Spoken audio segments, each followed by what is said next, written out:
psicoanalista y tengo el placer de compartir con vos este espacio en Radio La Soberana, los martes a las 3 de la tarde.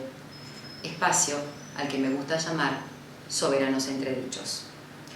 Hoy voy a tener el gusto de conversar en la segunda parte de este encuentro con Juan Carlos Castellanos, que es médico, psiquiatra, especialista en niños. Vos sabés que tanto Freud como Lacan eran médicos.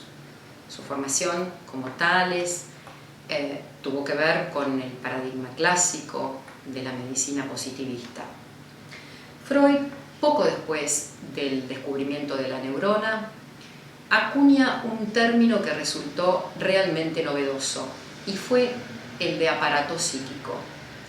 Aparato psíquico que, según Freud, incluía las dos instancias, la conciencia y el inconsciente. ¿Por qué novedoso? Porque hasta ese momento la conciencia era el sinónimo del psiquismo.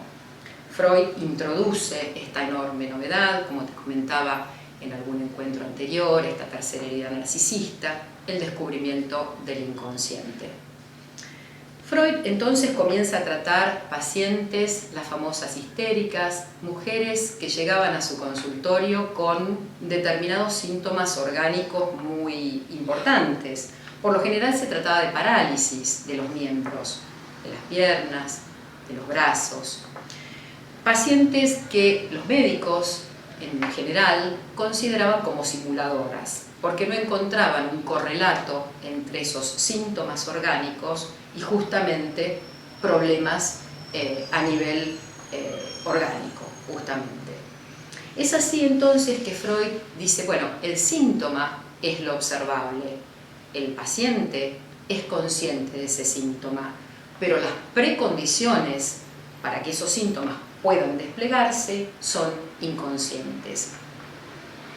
A diferencia de la medicina clásica, para la cual claramente el síntoma también es un observable, pero es universal, es igual para todos, el psicoanálisis, a partir de Freud, considera que el síntoma es una suerte de metáfora que habla, y solamente el paciente, a partir de sus dichos, puede producir, llegando a las causas justamente inconscientes, puede producir que ese síntoma comience a ceder. En una conferencia de 1916 llamada Psicoanálisis y Psiquiatría, Freud nos dice que en realidad ambas disciplinas, el psicoanálisis y la psiquiatría como rama de la medicina, no son contradictorias, sino que simplemente responden a lógicas diferentes y en todos casos lo interesante es que sean complementarias. Por otro lado, Lacan, el médico psiquiatra, Freud médico neurólogo, Lacan médico psiquiatra, en una conferencia de 1966 llamada Psicoanálisis y Medicina, dirigida al Colegio Médico de Francia, lo que nos dice es que el psicoanálisis tiene una suerte de lugar externo en relación con la psiquiatría. Y nos dice también que tienen concepciones distintas del cuerpo. Para la medicina se trata de un organismo que es mensurable, medible, que es pasible de ser estudiado en toda su extensión, a partir especialmente del avance tecnológico, mientras que para el psicoanálisis el organismo se encuentra perdido y tenemos un cuerpo recortado por la palabra, por la incidencia de la palabra sobre él. Es así que Lacan nos dice que justamente con el avance tecnológico la medicina ha dejado de ser un arte y el médico pasa a ser una especie de técnico, de tecnócrata, nos dice, que aplica un protocolo y que debe limitarse casi a responder a la demanda del paciente, a la demanda del mercado, a la demanda de la cultura en general. Por otro lado, podemos decir que la clínica médica es una clínica de la mirada, mira el síntoma, lo observable.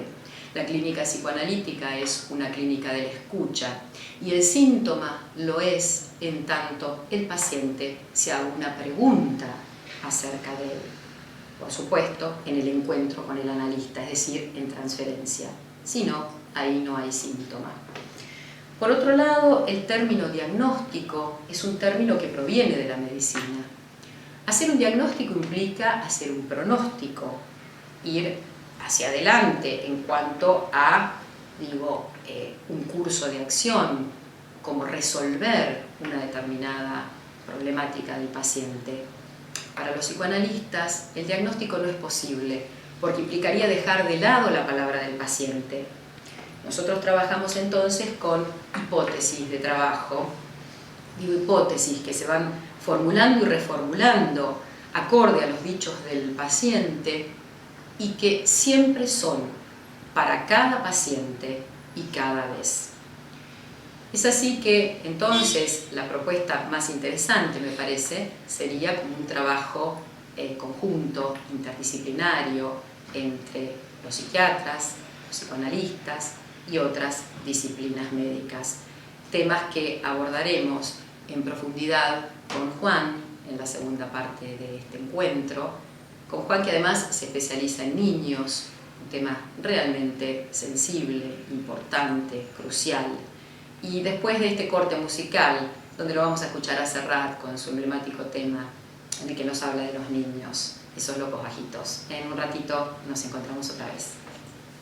Tengo el gusto de compartir una charla en este espacio con el doctor Juan Carlos Castellanos. Juan es médico, especialista en psiquiatría, profesional de planta del Hospital General de Agudos, doctor Teodoro Álvarez, especialista en psiquiatría clínica, ex residente y jefe en el Hospital General de Agudos, Teodoro Álvarez, y psiquiatra infanto-juvenil en la clínica privada Banfield. Hola Juan.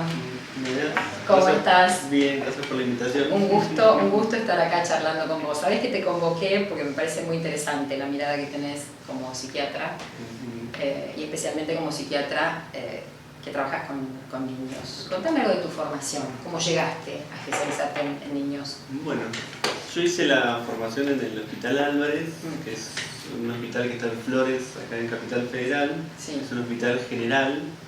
Yo soy de Mendoza, pero bueno, me interesó hacer como mi especialidad en un hospital general. Así es como hice la formación ahí. Y bueno, en la residencia hay una rotación en tercer año que es libre y ahí empecé como en contacto a tener con los chicos.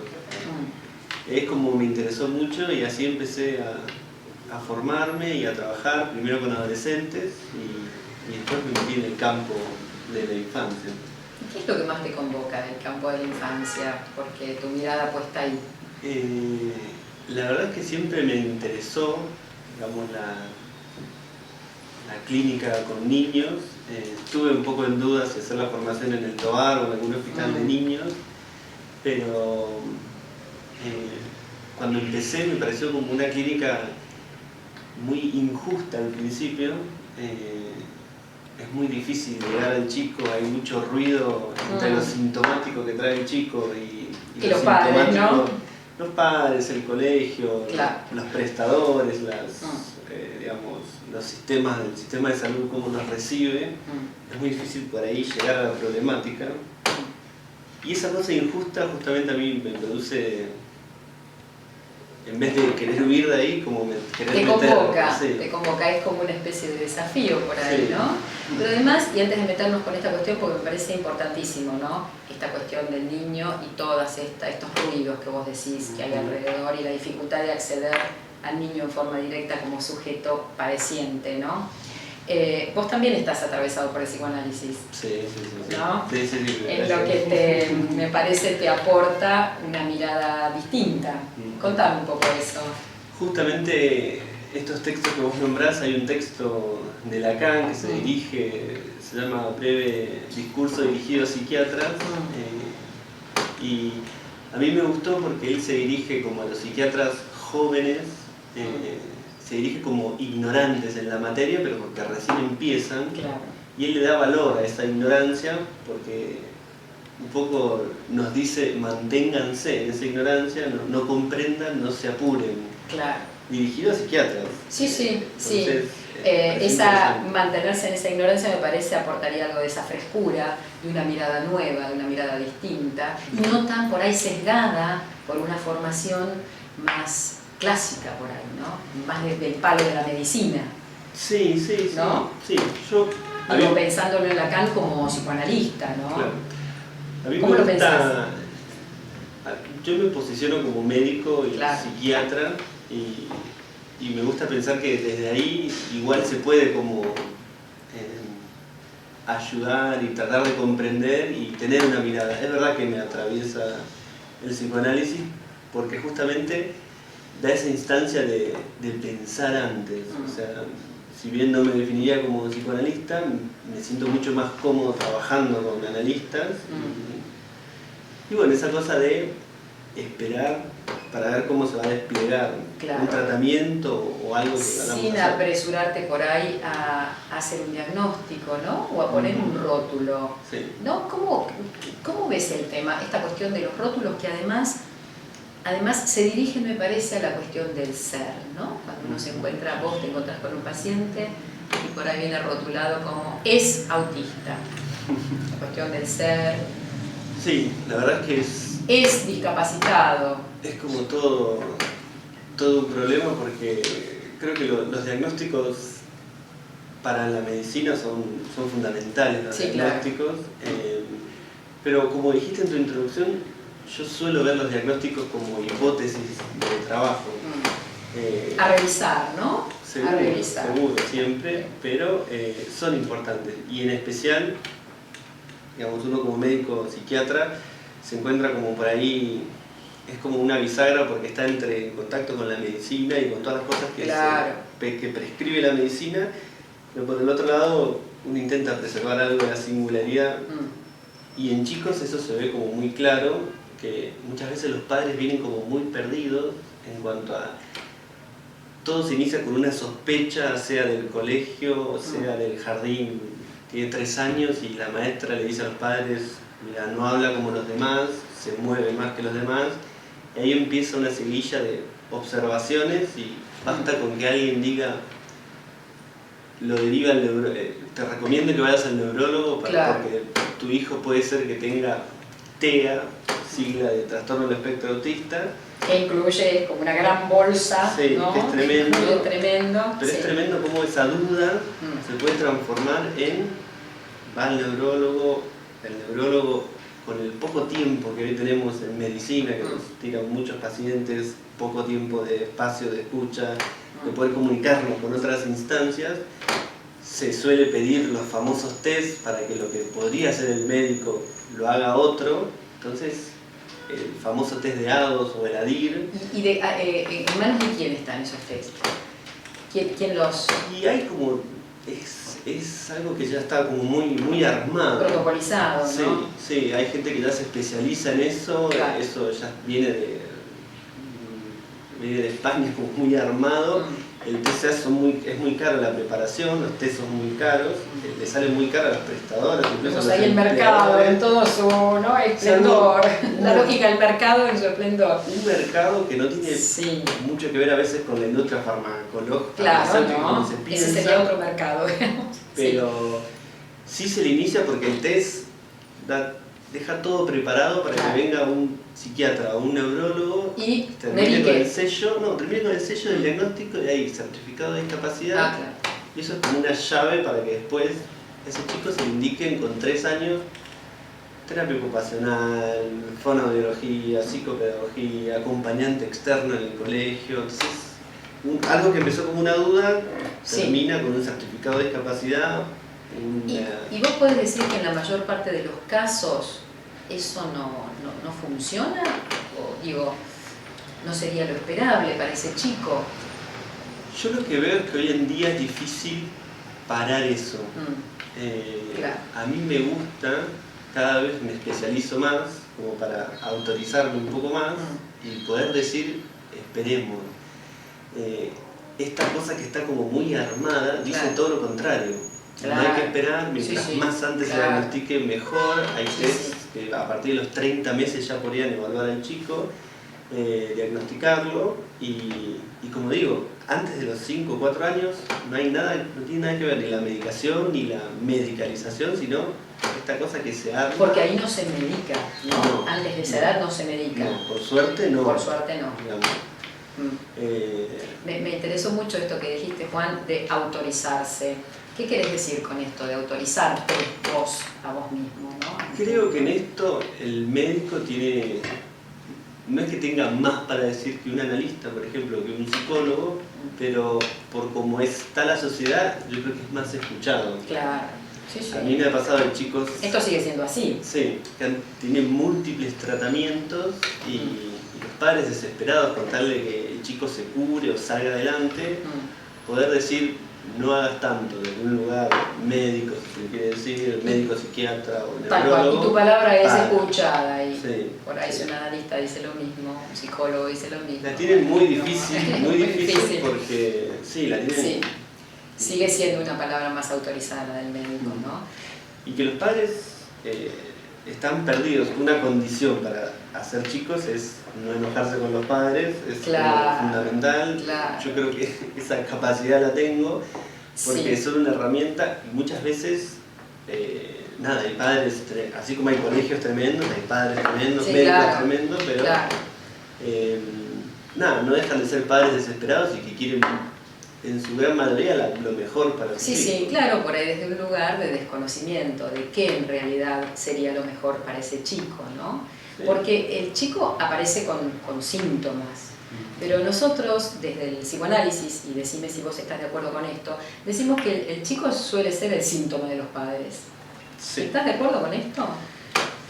Sí, porque el chico es presentado, digamos, al sistema por los padres en el colegio, en este sentido. También puede ser lo del colegio por ahí, que los padres no estén como enterados o no les alarme las conductas de su hijo. Entonces en ese sentido, pero sí, incluso así a veces puede ser un poco la presentación de algo parental, como se dice. Sí, claro. Y vos trabajás en guardia. Sos médico de guardia también. Sí, guardia del Hospital Álvarez, guardia general. Guardia general. ¿Y cómo, bueno, ahí imagino que ves casos graves, la urgencia? ¿Cómo te manejas ahí vos como psiquiatra? ¿Cuál podría ser el lugar de un psicoanalista ahí? Digo, no sé si en la urgencia, pero por lo menos después. Digo, ¿cómo funciona esto? Lo más interesante que tiene la guardia, al menos en Capital, en muchos lugares es así, en provincia, por ejemplo en el Hospital Posadas también, es que se trabaja en equipo. Ah, qué bueno. Equipo interdisciplinario, donde hay un trabajador social, un psiquiatra y un psicólogo. Y para mí es como muy sano cuando en un dispositivo de tratamiento hay un analista. Esto lo hemos hablado, pero bueno, el analista en general, el psicoanalista en general, hace un poco de ruido en las intervenciones que uno va a hacer. ¿Cuál sería el ruido, Juan? A ver, para que la gente que nos está escuchando, porque después nos va a ver, ¿cuál sería ese ruido? Digo, alguna pregunta, alguna intervención que abra, ¿no? En lugar de cerrar. En general, como tiene otra escucha, yo lo que veo, yo le damos ruido, para es sí, claro, es una palabra sumamente adecuada, ¿no? Pero para mí suma. ¿Qué es eso? Claro que sí. Porque, no sé, una vez está como en urgencia, está como metido y vienen presentaciones graves, pacientes que hacen sobreingestas medicamentosas y aún niños, ¿no? Nos ven, niños, adolescentes, claro, sí. Y en general, digamos, cuando hay un analista suele como abrir algún tiempo y escucha como otra cosa. Y eso es importante porque siempre es bueno que el paciente, como entra en la urgencia, no salga de la misma manera. Claro. Porque alguien que, no sé, si hizo cortes, uno podría, que lo ve de clínico, lo ve como equipo, ve que no hay riesgo y lo deriva a su tratamiento, equipo tratante por fuera, o le indica que empiece un tratamiento. Pero en general, uno como equipo intenta ver, bueno, qué es lo que pasó y que se produzca algo en esa consulta, en la urgencia. Sí. Así que es muy interesante el trabajo en la guardia, y en los hospitales generales cada vez hay más consultas desde pediatría. ¿Cuáles son los casos que más ves? Sobre ingesta hay muchos... ¿En chicos de qué edades? Pero algo que pasa mucho con chicos, que está pasando mucho con los colegios, es el tema de las sospechas, tanto de maltrato o de abuso. Que también es un trabajo muy interesante el que se hace desde la guardia, porque también es algo que hay que frenar un poco. Porque muchas veces se inicia como un protocolo, por ejemplo desde el colegio. Se sospecha que el chico fue maltratado en la casa y claro, el colegio llama al SAME y entonces va a la guardia, y de la guardia también se puede iniciar vía consejo de niños, niñas, adolescentes o la guardia de abogados, algo que por ahí el equipo de salud mental puede escuchar otra cosa y frenar, porque hoy en día maltrato puede ser como muy amplio y las consecuencias pueden ser muy graves en el chico.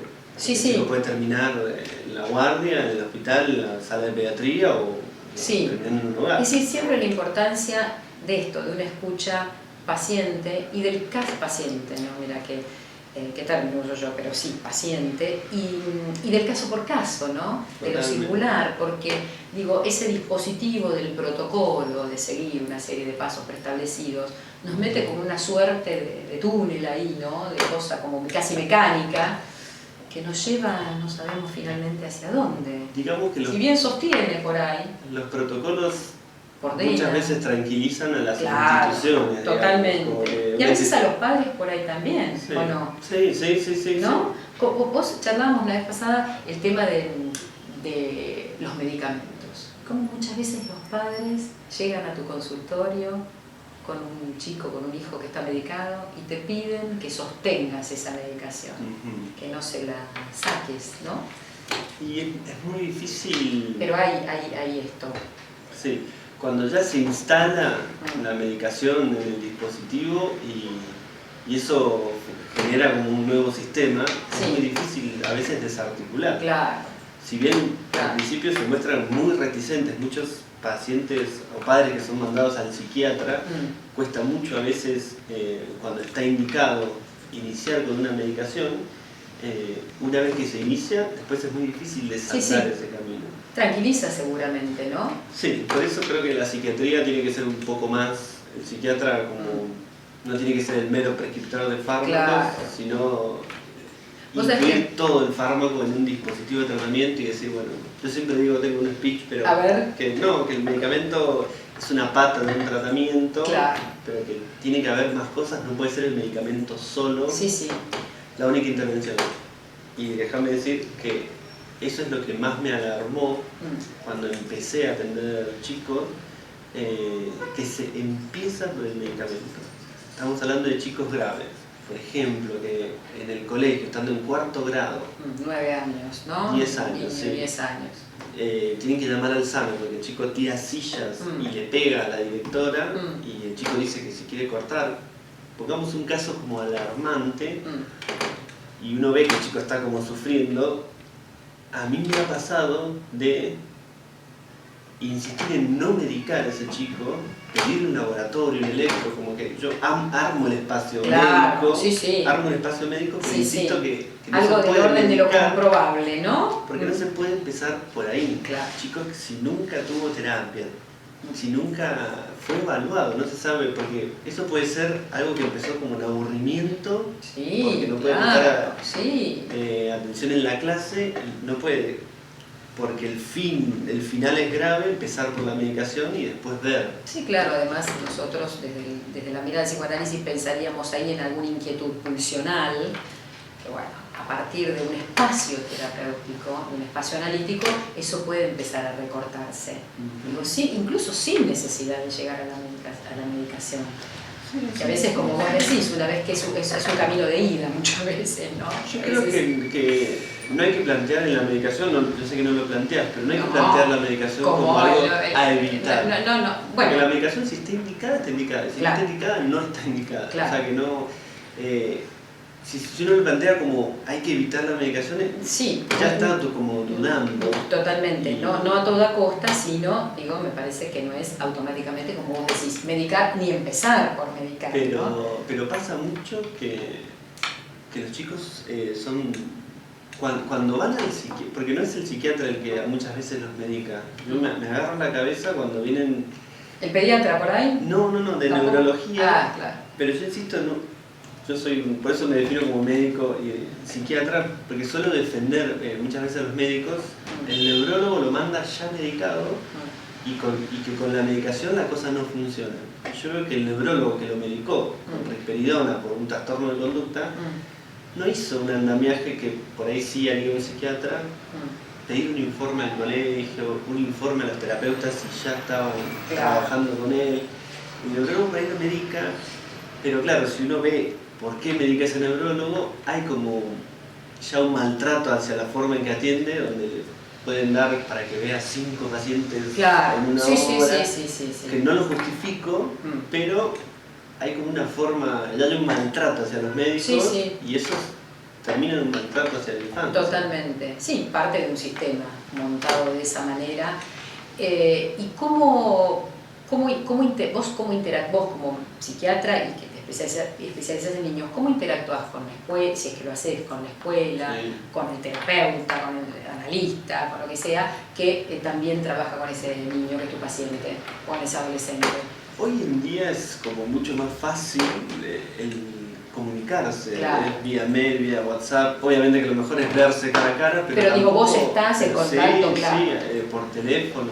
Claro. Yo atiendo justamente acá, a 3 cuadras, viniendo para acá, y atiendo chicos, que eso también es un maltrato hacia la infancia.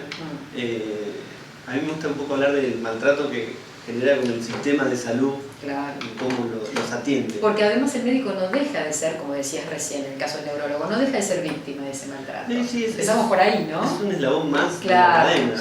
Pero yo atiendo gente que vive en Tigre, que el colegio queda en Tigre, que los terapeutas están en Tigre, y atiendo acá en Callao Corrientes. No me puedo ni trasladar al colegio, entonces... Pero la comunicación vía mail, informes, se puede crear un ida y vuelta bastante interesante. Que si no se genera y si uno va a tratar al chico, yo creo que ni siquiera un diabetólogo debería tratar al chico sin comunicarse con el entorno. Igual se trabaja de manera diferente adultos que chicos. Se trabaja más en comunicación. Pero es fundamental. Lo fructífero del trabajo interdisciplinario, ¿no? Me parece que eso es crucial. ¿Y qué opinas de los chicos que vienen a través de sus padres con un certificado de discapacidad, ¿no? ¿Cómo funciona eso? Ese rótulo, esa marca. Certificado de discapacidad es... Esto de certificar ya suena como algo... Ojalá se llame certificado de prestaciones médicas o tenga otro nombre, porque muchas veces es necesario, pero al mero fin de que le cubra las prestaciones. Hoy en día, con la economía que está muy difícil, con el certificado de discapacidad la medicación eso es lo que permite, Ahora, que se lo rotule al chico y que es un problema porque se requiere de un diagnóstico. Hay chicos que les va mejor en el colegio si se les pone un acompañante terapéutico. Ahora, eso no quiere decir que hay colegios que están desbordados y que de alguna manera es la forma que tienen medicalizar al chico para que tenga el certificado de discapacidad, para que finalmente tenga un acompañante terapéutico, y ahí es cuando termina el chico como atrapado. Porque después el acompañante terapéutico se le cae o deja de estar, pero el chico con el certificado de discapacidad sigue. Totalmente. Entonces queda como entrampado ahí. O sea que tu posición, desde la mirada que vos tenés, que aporta algo que abre, ¿no? Ahí hablando de esto que hace ruido, que abre, no es un lugar fácil. No. Porque tenés que moverte en un medio, en una medicina muy mercantilizada, en un sistema muy protocolizado, ¿no? Yo creo que...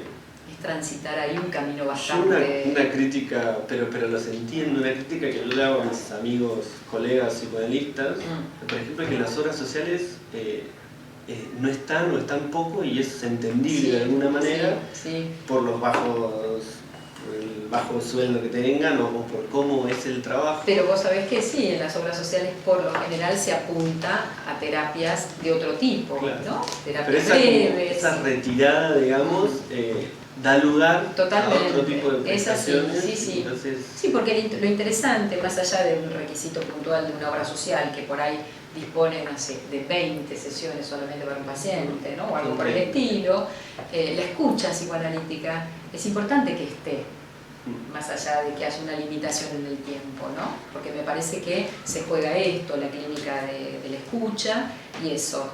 Poner a jugar ahí la singularidad y la palabra del paciente, me parece es fundamental. Bueno, a mí me pasa que a veces que me encuentro haciendo, esa escucha lo encuentro haciendo yo y haciendo malabares, pero pasa. Sí. Y pasa mucho cuando en los chicos que ya tienen muy instalado, en las obras sociales hay mucho cambio de psiquiatra, cambio de profesional y van de uno a otro que este dejó, y ya tienen instalado el tratamiento y que van una vez por mes y que se les hace la receta y listo. Y yo suelo como detenerme y preguntar. Y además eso me parece fundamental, lo que vos haces, Juan, para el establecimiento de la transferencia, esa relación al médico, esa relación de confianza, ¿no? Que es realmente, hablando de pata, como decías vos en el caso de algún colega, es una pata fundamental para que el tratamiento sea fructífero. Por ejemplo, yo algo que lo voy a sostener hasta que deje de trabajar, es el tema de la frecuencia. No se justifica que el psiquiatra lo vea semanalmente al paciente y si el tratamiento va bien, pero yo suelo verlos cada un mes. Y más si están medicados, pero yo veo pacientes que no están medicados, pero me gusta verlos frecuentemente, que cada un mes termina siendo bastante, y no cada 3 meses o cada 6 meses, porque uno como que se pierde. Si yo veo cada 6 meses a alguien, en los 6 meses le hago la receta por 6 meses, de la media hora que lo veo o los 20 minutos, el 80% es hacer papeles, por 5 minutos es ¿cómo estás? Bien, todo bien, todo bien, y sigue, y si me dice todo mal, a mí ya se me complicaría decir, bueno, en 6 meses lo vuelvo a ver. Entonces los veo mensualmente. Y otra cosa que también suelo hacer es, a veces digo, bueno, vengan con un hermano o con abuelos, como que voy ampliando un poco, ir conociendo y ver cómo se desenvuelve ese chico en la familia, en el colegio. Digo entonces que no se pierda ahí el sujeto, ¿no? Totalmente. Que no se pierda el sujeto, que me parece que es algo de lo que padecemos, ¿no? Eso de que ese sujeto singular que padece, que sufre, queda como desaparece, forfluido, como diría Lacan, ¿no? Sí, uno es para agarrarse la cabeza, pero uno ve chicos que se medican por primera vez, incluso ni siquiera es un acto médico en el sentido de que se los medica sin un laboratorio, sin un electrocardiograma, se los medica la primera vez sin saber si le va bien en el colegio o no. Yo no digo que el neurólogo vea o el psiquiatra tenga que ver la carpeta del chico, que ayuda muchas veces. ¿Lo haces? Pero sí. ¿Lo haces? Sí. Qué bueno. Aparte un poco para también jugar, o sea, algo diferente, pero totalmente. Y los gatos, y los niños. Está muy bueno. Veo las carátulas, como que sirve, por qué van jugando, o sea, o los personajes. El tema de la tecnología, que es todo un tema, también me ha puesto a jugar con ellos. Tal cual.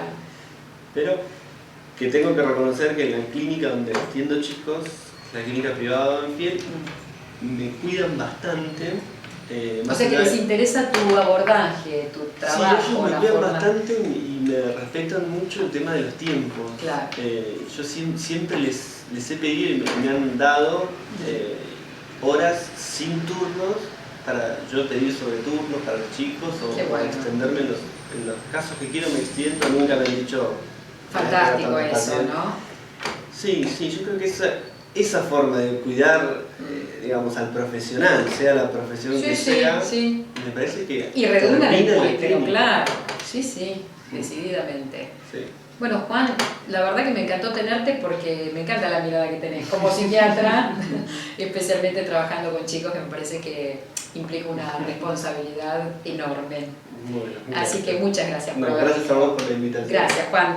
Nos encontramos el martes que viene, como todos los martes, a las 3 de la tarde, en este espacio al que me gusta llamar Soberanos Entredichos. Y no te olvides, si vos no estás ahí, este espacio no es. Chao.